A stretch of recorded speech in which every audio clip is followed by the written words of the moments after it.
Oh good, there's a baby crying. Can the husband handle it? Maybe not. It's fine. Everything's fine. So this week for Self-Care September, I am spending my time reading. All my books are on my Kindle. Since we're a military family, I try not to have too many books to haul from place to place. Especially this last year, we've moved 3 times in under 12 months. So I don't want to be hauling a huge collection of books, hence the Kindle. It's also great because I can borrow tons of books from our local library and read them still on my Kindle and not have to worry about lugging around a big book or even purchasing another ebook. I'm right in the middle of a no-buy year, which is going surprisingly well. Anyone who knows me knows that that's fairly difficult for me, but especially on the book front, I'm usually like an instant book buyer. But I've been really good. Pretty proud of myself. So we'll see how much longer it goes on, but for right now we're still good. But one of the things that I wanted to do for Self-Care September was really take a step back, in addition from my writing, focus on other types of writing, and my other hobbies was also to spend a lot of time reading. Because as any of you writers know, one of the best attributes and one of the things that makes you a better writer is being a voracious reader. So I've been focusing on, there's a couple children's books that I've been reading since we have a baby. They're like raising children books. We've also been reading the Harry Potter books to our daughter, and I've been reading the, oh my gosh, what is it called? The Lightning Thief, that's what it's called, the Percy Jackson series. I've been reading those to her as well. But for personal reading, I've been really focusing on urban fantasies that I personally like. So that's the Patricia Briggs, Mercy Thompson series, as well as the Alana Andrews, Kate Daniels series, which is really amazing. And I just started Martha Wells' 5th Murderbot Diaries book, which is, if you haven't read that series, I highly recommend it. It is phenomenal. Absolutely phenomenal. When we're reading, one of the reasons why it really helps with our own writing is that it allows us to hear someone else's writing, multiple other people's voices, and that in turn allows us to find our own voice, because we can't know what writing style we like and what we don't like, and what we don't want or do want to include in our own writing if we haven't read books that have all of those attributes, good and bad. So, for example, there are a few different things between the urban fantasy series written by Patricia Briggs and Alana Andrews. They both center around shapeshifters, but one of the things that I really like about the Alana Andrews series versus the Mercy Thompson series is that in the Mercy Thompson series, I always have this like upset gut feeling that something's going to happen between the main couple, which I dislike greatly. Knowing that there's going to be like some arguments in there and some tension is fine, but I don't know, I'm always stressed that something bad is actually going to happen. Not that like one of them is going to die, but that they're just going to split up at any moment. And in the Alana Andrews series, I don't have that fear. I know that they're a solid couple and nothing's going to stop that. So that's one thing that I know now that I want to include in my book. I don't want to have a couple where the reader is constantly worried about them breaking up, because I dislike reading those parts so much. I continue reading the series because it's amazing, but those parts just, they upset me. I don't look forward to them when I'm reading the books. So that's always something that you can get when you're reading, and reading within your genre is amazing, but you also want to read outside of your genre too, because that gives you honestly just a fresh mindset. If you're only reading within your own genre, then you're reading the same tropes over and over again, but reading something that's outside of your genre whether, you usually write historical YA fantasy and you're going to read space opera, or adult urban fantasy, or adult romance novels. It doesn't really matter where you're stretching your senses, but as long as you're reading outside of your genre, it's definitely going to help your writing, because then you get to see and read how writers outside of your genre are writing, and that's going to influence your writing and make it better and make it different from your peers. So I'm going to start reading. I hope you guys enjoy the B-roll. I might include some other stuff that I've been doing this week for self-care. I hope you guys indulge yourselves and do a lot of self-care. It is September, and next month it's going to be a pretty hard month for Preptober, so make sure you rest up this month. I hope you guys like this video and subscribe for more content, and I'll see you next week. Bye!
Well, failed beach adventure.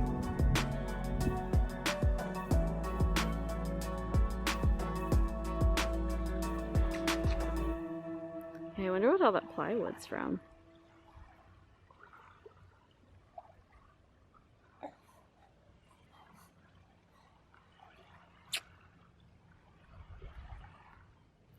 Alright. Sorry, lovey. Guess we gotta go home. So I just wanted to do a little update. With Hurricane Sally coming through, we are fine. There was really no flooding in our area. We did have really heavy rain and heavy winds for a couple nights. The worst night, Nash actually woke up, oh my gosh, probably every 45 minutes. Sometimes even more often than that. Crying, obviously, it was super loud. And at one point she woke up at like, I don't know, it was probably like 2 o'clock in the morning. And she woke up probably about every 15 minutes. And I kept just from the bed like shushing her and telling her to go back to sleep. And at one point I remember waking up and telling her to go back to sleep. And I woke up fully that time because I could feel the house shifting with the wind. So that was pretty intense.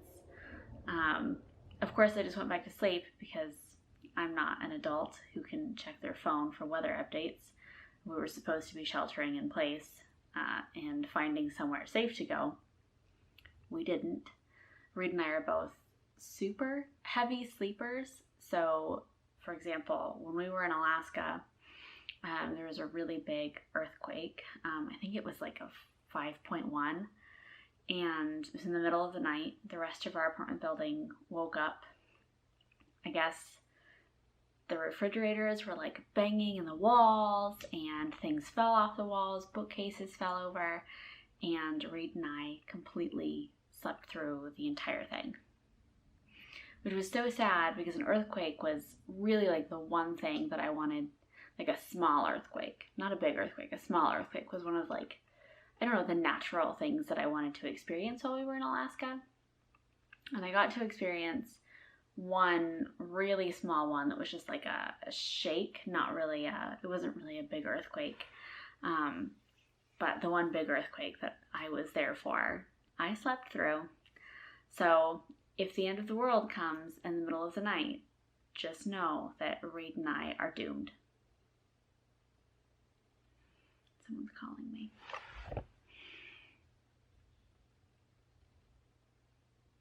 Oh no, it's ring.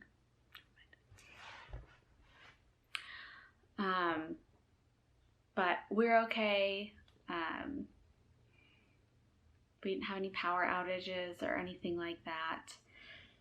The dogs were fine. They didn't really want to go to the bathroom, obviously, because high winds, heavy rain. Blue finally got used to the rain though, because after, I don't know, probably close to 20 hours of refusing to go outside, we finally had to just like force her out there, and Reed went with her. She peed, and then she was fine being out in the rain after that, which was new.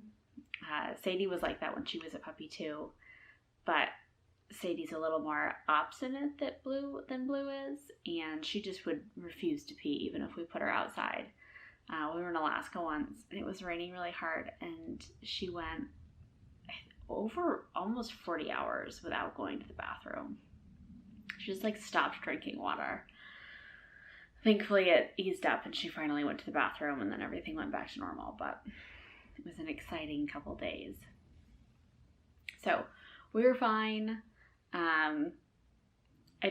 Obviously I didn't work on a lot of like video editing or anything on my computer because of that. I didn't want to have my computer on during the storm and risk a power outage and losing all of what I'd done.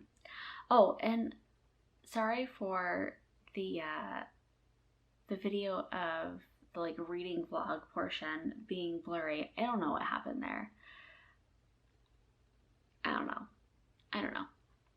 One nice thing about the hurricane coming through though is that it has been so nice here afterwards. It's been like high 90s, feels like it's over 100 for the last, I don't know, almost probably 2 or 3 months. It's been absolutely horrid during the day.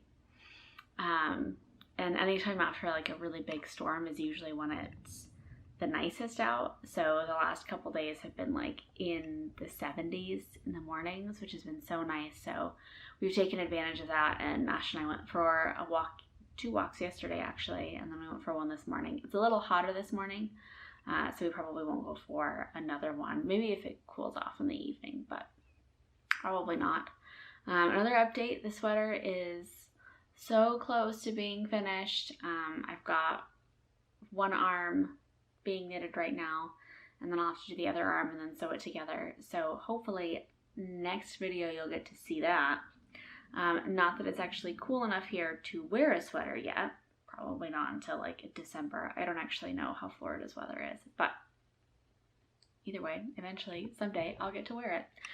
Gosh, oh, sorry about that jiggle. Other than that, let's see.